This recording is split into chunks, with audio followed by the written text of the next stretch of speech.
एक बार एक बालक ने प्रश्न किया, महाराज जी भागवत जी में आप कल कथा में सुना रहे थे कि अश्वत्थामा ने परीक्षित को मारने के लिए ब्रह्मास्त्र छोड़ा, तो अश्वत्थामा ने द्रौपदी के 5 पुत्रों को मार दिया। अर्जुन ने जब अश्वत्थामा को पकड़ के मारने का प्रयास किया तो ठाकुर जी वहां कहते हैं ब्रह्म बंधुर ना हंतव्य, ब्राह्मण कैसा भी क्यों ना हो उसको मारना नहीं चाहिए, और बालकों का हत्यारा कोई भी क्यों ना हो उसको छोड़ना नहीं चाहिए।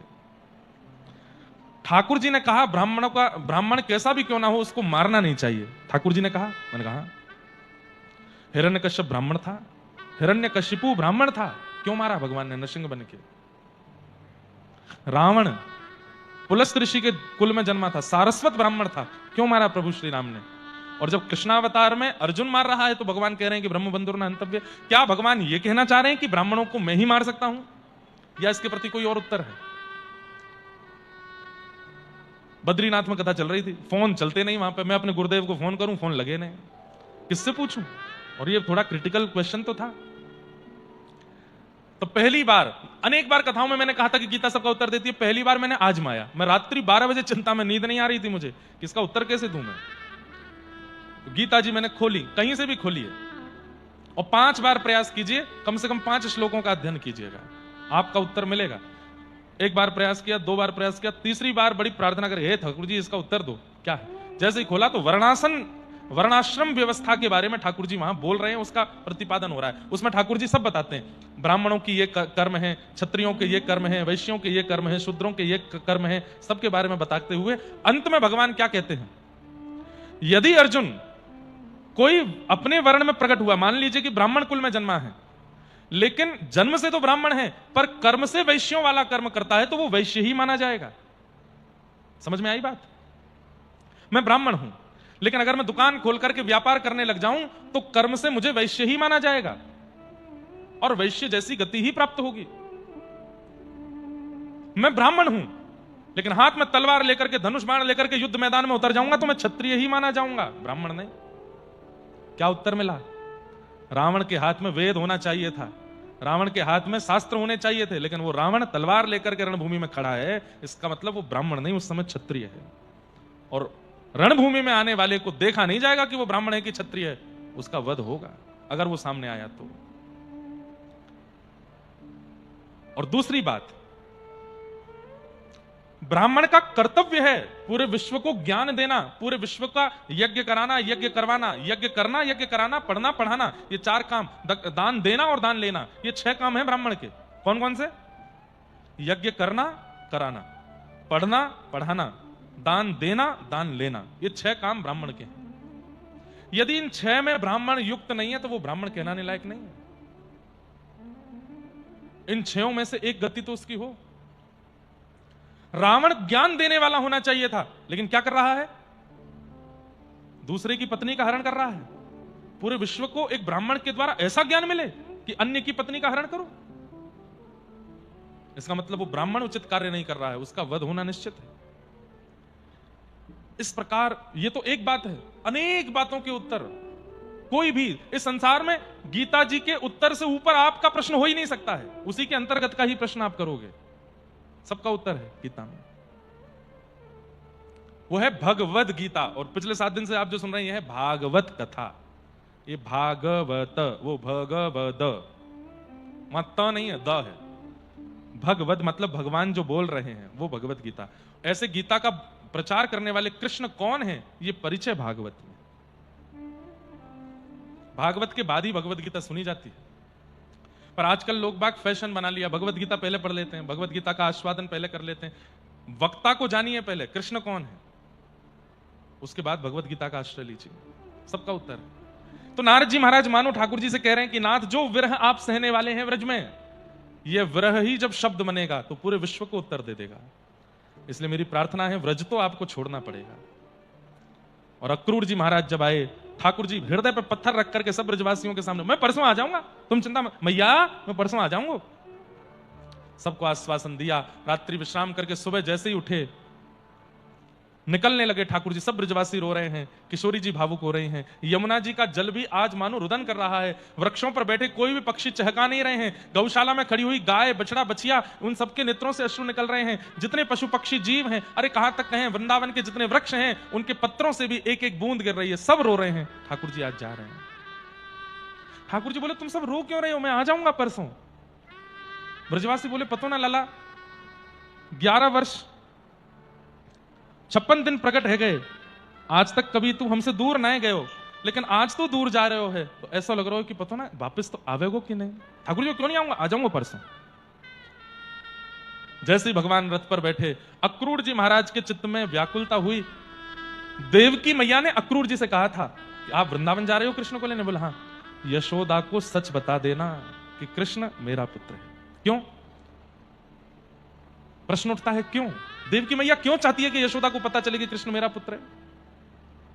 बोले सत्य पीड़ा देता है, पर यदि यशोदा जीवन भर बात निहारती रहेगी और कृष्ण लौट करके नहीं गए, और कभी उसको 10-15 साल बाद जाकर के यह बात फिर पता चलती किसी और के माध्यम से कि कृष्ण तो तुम्हारा पुत्र था ही नहीं, प्राण निकल जाएंगे उसके। आज सत्य बता देना, पीड़ा होगी लेकिन सह लेगी यशोदा। तो जैसे ही भगवान रथ पर बैठे, अक्रूर जी महाराज दौड़ के वापस गए और यशोदा मैया से बोले मैया 2 मिनट मुझे आपसे चर्चा करनी है, भीतर आओ। भीतर यशोदा मैया को ले गए, किवाड़ बंद करके हाथ जोड़ के बोले मेरी बात सुन के हो सकता है आप विचलित हो जाएं, लेकिन मां आपका सत्य जानना बहुत जरूरी है। क्या बात है? आपने सुना था कि देवकी के 8वां गर्भ कंस का काल होगा, आकाशवाणी हुई थी, सब ब्रजवासियों ने सुना था। बोले हाँ। फिर आपने क्या सुना कि वो 8वां बालक कौन हुआ? बोले हमने तो सुना था 8वां बालक कोई देवी हुई, अष्टभुजी देवी भद्रकाली प्रकट हुई थी आकाश में, और ऐसा कुछ सुना था। नहीं मां, सत्य यह है कि देवकी के 8वां गर्भ के रूप में एक पुत्र जन्मा था, जिस पुत्र को आज से 11 वर्ष 56 दिन पहले वसुदेव जी महाराज लेकर के गोकुल आए और गोकुल में आपके बगल में सुला के चले गए, आपकी कन्या ले जाकर के वहां कंस को दी थी। वो पुत्र कृष्ण है। और ये बात सुनते ही यशोदा मैया बोली नहीं, ये सत्य नहीं हो सकता। बोले कि मैया आप जिसकी सौगंध खाने को कहोगे मैं खाने को तैयार हूं, कृष्ण देवकी का पुत्र है। यही है वो कृष्ण जो कंस को मारने वाला है, यही है उनका 8वां गर्भ। केवल कंस से रक्षा करने के लिए उनको गोकुल लाया गया था, आपके पास सुलाया गया था। आपकी पुत्री तो अष्टभुजी देवी भद्रकाली के रूप में प्रकट हुई थी, आपका पुत्र कृष्ण नहीं है। और ये बात सुनकर के कोई मां कैसे अपने बालक को चलना फिरना बोलना उठना खाना पीना सब जिसने सिखाया हो। अरे यशोदा मैया तो वर्णन आता है ठाकुर जी को जब तक ठाकुर जी 3 महीने के नहीं हुए यहीं रखती थी। नीलमणि है मेरी, क्या कहते थे? नीलमणि। नीले नीले थे ना ठाकुर जी, मेरे गले की नीलमणि है। किसी को दर्शन नहीं कराती थी। 24 घंटे ठाकुर जी को 11 वर्ष 56 दिन एक क्षण के लिए भी ठाकुर जी नेत्रों से दूर नहीं होते थे। आज जब पता चला कि वो मेरा पुत्र नहीं है, यशोदा मैया दौड़ने लगी तो अक्रूर जी ने रोका। बोले मां मैं जानता हूं आप बहुत वेदना में हैं, पर एक बार उस मां के लिए सोच लीजिए जो 11 वर्ष से जेल में पड़ी है, देखा तक नहीं है कृष्ण को, भूखी है प्यासी है, केवल पूछती रहती है मेरा कन्हैया कैसा है, उसके नेत्र कैसे, उसकी नासिका कैसी, उसके कान ऐसे। मां मेरी आपसे प्रार्थना, बाहर जाके कुछ मत कहिएगा, देवकी मैया का चिंतन कीजिएगा। अगर आज कृष्ण मथुरा नहीं गए तो वहां एक मां अपने प्राण त्याग देगी, जिसने जन्म दिया है। क्या दोष था उनका? कृष्ण तो उन्हीं के पुत्र हैं, पर क्या दोष था उनका जो आज तक अपने पुत्र को खिला नहीं पाई? अरे एक मां का स्वभाव होता है अपने बालक को गोद में रखना, चलना सिखाना, खिलाना पिलाना, वो सारे सुख तो उनको मिले ही नहीं है। 11 वर्ष का सारा सुख आपको दिया है देवकी मैया ने। अब आपका योगदान चाहिए कि बाकी का जीवन कृष्ण देवकी के पास रहे। आप ऐसी शुभकामना दो। यशोदा मैया समझ ही नहीं पा रही है इन बातों को। कभी सोचा नहीं था ना कि ऐसा भी हो सकता है। अक्रूर एक बार मिल लूं लाला से, एक अंतिम बार मिल लूं। हाँ मां मिलो। और अब यशोदा मैया जब बाहर आती हैं, हाथ कांप रहे हैं, चरण कंपायमान हो रहे हैं, उस रथ की ओर देख नहीं पा रही हैं यशोदा मैया, नेत्र बंद हैं। वही सब छवि घूम रही है जो बालपन में अनुभव किए थे। और फिर जब ये समझती हैं कि नहीं मेरा पुत्र नहीं, वो कहती हैं हे विधाता मेरे प्राण निकल क्यों नहीं रहे हैं। लेकिन तभी अक्रूर जी की बात देवकी मैया का चिंतन करती हैं तो रुक जाती हैं। तब अंत में मन में आया एक बार कन्हैया को हृदय से लगा लूं। एक बार उसके सर्वांगीण अंग को छू करके स्पर्श कर लूं, अपने हाथों में उसके स्पर्श को संजो लूं, अब कभी नहीं आएगा कृष्ण। मैया ने जाके जैसे ही पुकार लगाई लाला, और श्री ठाकुर जी ने जैसे ही रथ से झांक करके देखा, टूट पड़ी मानो यशोदा मैया घुटने पर बैठ गईं और रुदन करने लगी। ऐसी अवस्था में यशोदा मैया को देख करके ठाकुर जी चलते रथ से कूद पड़े और दौड़ करके गए, मेरी मैया कहां भयो? अरे तू रो काई को रही है? मैंने कही ना मैं परसों आ जाऊंगा, मैया तू काई को चिंता कर रही है? परसों आएगो लाला? हाँ मैया आ जाऊंगा, मेरी सौगंध खा, तू परसों आवेगो। ठाकुर जी बोले अपनी सौगंध खा रहा हूं ना मैया। बोले नहीं मेरी सौगंध खा। ठाकुर जी कुछ नहीं बोले।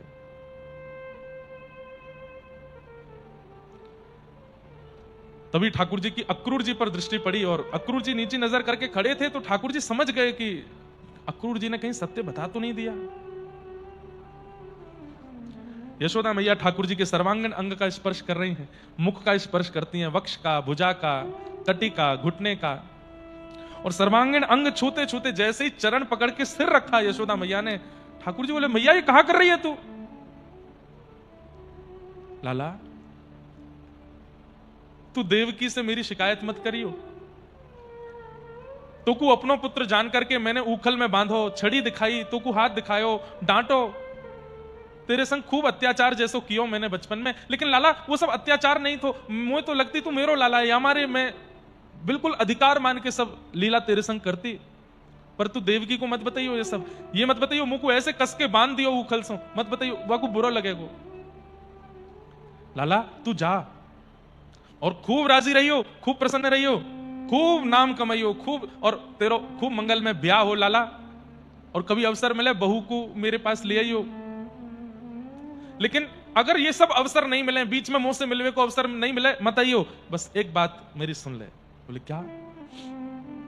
जब कभी तेरे कान में ये खबर पहुंच जाए कि यशोदा मैया मरवे वारी है, बिल्कुल अपनी अंतिम श्वास गिन रही है, वह समय बस लाला तो सो प्रार्थना तू आ जाइयो, मैं अपने प्राणन को बचाए के रखूंगी, और जैसे ही मेरो श्याम सुंदर सामने आवेगो, मेरो लाला आवेगो, तेरो हाथ पकड़ के अपने गाल से स्पर्श कराऊंगी, तेरी गोद में सर रखूंगी, तो कुछ देखते देखते प्राण त्यागूंगी, ताकि या जन्म में तो तू मेरो नहीं है पायो, अगले जन्म में मैं फिर से मैया बन के आऊंगी और तब तू मेरो लाला बन के आवेगो, तो कुछ जन्म दूंगी मैं। ठाकुर जी कह रहे मैया मैं तेरो ही लाला हूं, तू ऐसा मत कर, अब तू ज्यादा मत बोल लाला, सब ब्रजवासी को पता चलेगी और इनको अगर पता चली तो प्राण त्याग देंगे कि तू मेरो पुत्र नहीं। अब बोला मत, बस मुझको वचन दे तू मेरे अंतिम श्वास के समय आ जाएगा।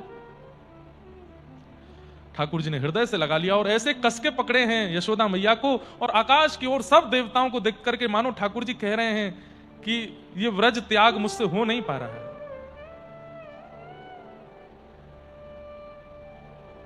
बंधुओं, यशोदा मैया तो मूर्छित होकर गिर पड़ी, ठाकुर जी रथ में बैठ के जैसे ही आगे निकले, नेत्र बंद करके निकल गए हैं, देख नहीं रहे हैं व्रज की ओर। जैसे ही व्रज की सीमा आई, ठाकुर जी स्वयं को रोक नहीं पाए और तुरंत ठाकुर जी ने दो रूप धारण कर लिए। ऐश्वर्य रूपी कृष्ण जो सुदर्शन चक्र धारण करते हैं, जो पूरे ब्रह्मांड के नायक हैं, ऐसे ऐश्वर्य कृष्ण जिनका प्रभाव अटूट है, उन्होंने एक रूप धारण किया, और जो यशोदा के लाला हैं, किशोरी जी के कृष्ण हैं, गोपियों के परम सखा हैं, ब्रजवासियों के संग खेलते हैं, कूदते हैं, आनंद करते हैं, ठाकुर जी का वह स्वभाव, उसने एक रूप धारण किया और प्रभाव वाले कृष्ण मथुरा और द्वारिका की यात्रा पर निकल गए, और स्वभाव वाले कृष्ण वापस ब्रजमंडल में जाके वहां की वृक्ष, रज, यमुना और वहां की वायु में जाकर के घुल गए, कभी व्रज से दूर नहीं गए। दिखे नहीं कृष्ण व्रजवासियों को, लेकिन वहां के वृक्षों में, वहां की रज में, श्री यमुना जी में और वहां की वायु में प्रवेश कर गए ठाकुर जी। मानो जैसे ऐसा कह दें तो कोई अतिशयोक्ति नहीं, देह गया आगे की यात्रा पर, आत्मा रह गई वृंदावन में। आज भी वृंदावन में अनुभव होता है, कभी किसी वृक्ष के पास, कभी यमुना जी के पुलिन पर, कभी श्री मंदिर में, कभी सेवा कुंज में, कभी निधिवन में, आज भी कृष्ण की कुछ कुछ लीलाएं होती रहती हैं। किसी किसी बड़भागी को दर्शन होता है, अनुभव होता है। प्रेमी कृष्ण, स्वभाव के कृष्ण व्रज से नहीं गए, प्रभाव के कृष्ण गए हैं। इसलिए मथुरा लीला, द्वारिका लीला में आपको व्रज वाले कृष्ण का अनुभव नहीं होगा, क्योंकि वो स्वभाव वाले नहीं, वो प्रभाव वाले। भगवान मथुरा पहुंचे, मथुरा जाकर के कुबलिया पीड़ हाथी का उद्धार किया, एक धनुष था उसका भंजन किया। बड़े बड़े मल्लों को युद्ध करने के लिए खड़ा कर रखा था कंस ने। एक एक मुश्रिक प्रहार में भगवान ने सबका वध कर दिया।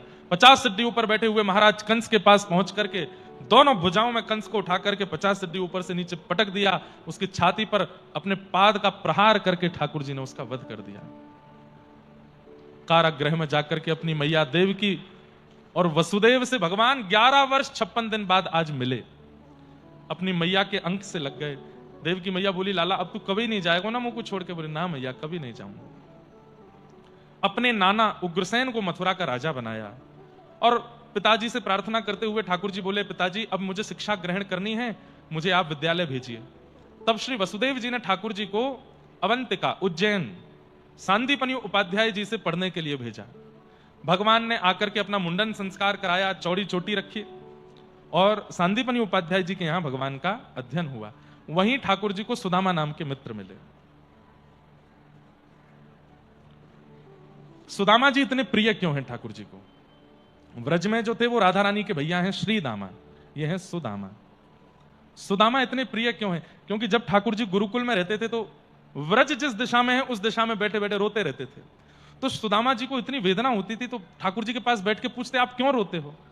तो 2-2 4-4 घंटे रोने के बाद धीरे धीरे ठाकुर जी बताते थे, मुझे अपने सखा मधुमंगल की याद आ रही है, मुझे अपनी मैया यशोदा की याद आ रही है, मुझे अपने सब परिवारी जनों की याद आ रही है। तो श्री सुदामा जी सबका वर्ण पूछते, कैसे कपड़े पहनते थे, कैसा रूप था, कैसे बोलते थे, कैसे क्या। और फिर श्री सुदामा जी रात्रि में भगवान के उन्हीं सखाओं का रूप धारण करते, मधुमंगल की तरह धोती पहनते, मधुमंगल की तरह पाग पहनते, मधुमंगल की तरह बोली तैयार करते और रोते हुए रूठे हुए कृष्ण के पास जाके बोलते, लाला। श्री ठाकुर जी बोलते, मधुमंगल? अरे तू कब आयो? जब सुदामा जी पास आते तो फिर, अरे तू तो सुदामा है। नहीं मैं मधुमंगल नहीं हूं, तुम को मधुमंगल मान के मेरे संग जैसे मधुमंगल के संग लीला करे वैसे कर। एक दिन सुदामा जी मधुमंगल बनते, एक दिन सुदामा जी तनसुका बनते, एक दिन सुदामा जी मनसुका बनते और ठाकुर जी का मन लगाते। एक दिन सुदामा जी यशोदा मैया बन गए और बिल्कुल जैसे मैया लाड़ करती लाला को, ठाकुर जी को इतना प्रेम दिया, इतना सुख दिया, इतने वियोग में भी इतना सुख सुदामा जी ने दिया। ठाकुर जी ने हाथ पकड़ के कहा, मेरो सच्चो सखा है सुदामा, तो को कभी नहीं छोड़ूंगा मैं, तू चिंता मत करियो, तेने मेरो बहुत मन लगाया हो। कुछ वर्ष सांदीपनि उपाध्याय जी के यहां पढ़ने के बाद भगवान वापस मथुरा चले गए। श्री सुदामा जी अपने घर को चले गए। प्रस्ताव हुआ कि श्री कृष्ण को राजा बनाओ मथुरा का, लेकिन ठाकुर जी ने कहा, मैं राज पदवी पर नहीं बैठूंगा, राजा कोई भी रहे, हां मैं निर्णय दूंगा पर मैं राजा नहीं बनूंगा। और ना तो मथुरा के और ना द्वारिका के ठाकुर जी कभी राजा नहीं बने। लोग बोलते राजा धीराज थे उनको, लेकिन वो राजा कभी नहीं बने।